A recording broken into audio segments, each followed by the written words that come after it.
அரசராகும் யோகம் எப்படி இருக்கும் என்று நாம் ஒரு சிறப்பு பார்வையாக பார்ப்போம். ஒருவர் அரசராக வேண்டும் என்றால் உங்களுடைய சுயஜாகத்தில் இந்த அமைப்புகள் இருக்க வேண்டும். அரசர் என்றால் ஆட்சி பீடம்.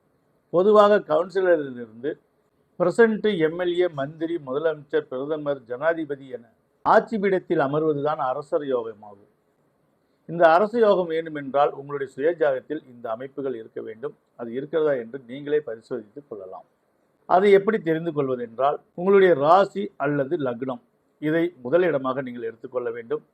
அதையும் எண்ணி அதிலிருந்து வரக்கூடிய 4ஆம் இடம், 7ஆம் இடம், 10ஆம் இடம், இது கேந்திர ஸ்தானம் எனப்படும். இந்த கேந்திர ஸ்தானங்களில் அதற்குரிய கிரகங்கள், 4ஆம் இடம் என்றால் 4க்குரிய கிரகங்கள், லக்னம் என்றால் லக்னத்துக்குரிய கிரகங்கள், 10ஆம் இடம் என்றால் 10க்குரிய கிரகங்கள். இதில் ஏதாவது ஒன்றில் ஒரு கிரகம் உங்களுக்கு ஆட்சியோ உச்சமோ பெற்றிருந்தால் நிச்சயம் நீங்கள் ஒரு கவுன்சிலர் ஆகக்கூடிய யோகம் இருக்கும். இந்த 4 இடத்தில் 2 இடத்தில் கிரகங்கள் உச்சம் பெற்றிருந்தால் ஒரு எம்எல்ஏ, மந்திரி ஆகக்கூடிய யோகம் உங்களுக்கு இருக்கும். இந்த கேந்திர ஸ்தானமான 1, 4, 7, 10 ஆகிய 4 இடத்தில் 3 கிரகங்கள் உச்சம் பெற்றிருந்தால் முதலமைச்சராகவோ அல்லது பிரதம மந்திரியாகவோ கூட ஆகக்கூடிய யோகம் உண்டாகும். இதுவே 4 இடத்தில் உச்சம் பெற்றுவிட்டால் நீங்கள் மிகப்பெரிய யானியாகவும் உலக சரித்திரம் படைக்கக்கூடிய உன்னத மனிதர்களாகவும் விளங்கக்கூடிய யோகம் உண்டாகும். ஆக கேந்திரஸ்தானமான 4 இடத்தில் கிரகங்கள் உச்சம் பெற்றால் ஆட்சி பீடத்தை அமையக்கூடிய நிலை உங்களுக்கு உண்டாகும். ஒருவருக்கு மிகப்பெரிய செல்வம், அதிகாரம், தொழிலதிபராக வேண்டும் என்றாலும் கேந்திரஸ்தானங்களில் கிரகங்கள் உச்சம் பெற வேண்டும். அல்லது 1, 5, 9ஆம் இடம் திரிகோணஸ்தானம் எனப்படும்.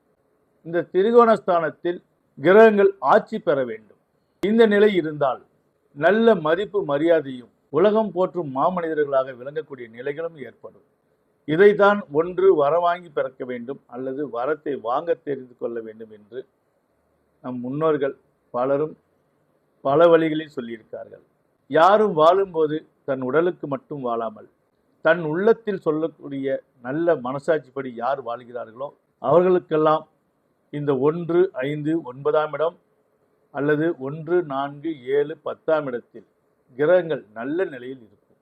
ஆக வாழும்போது மற்றவர்களுக்காகவும் நல்ல நிலையாக நம்ம வாழ்ந்தோம் என்றால் இந்த ஜென்மத்தில் இல்லை என்றாலும் அடுத்த ஜென்மத்தில் நிச்சயமாக இந்த அமைப்போடு நாம் பிறப்போம். இந்த ஜென்மத்தில் நாம் நல்லதை விதைப்போம், அடுத்த ஜென்மத்தில் அதை அனுபவிப்போம்.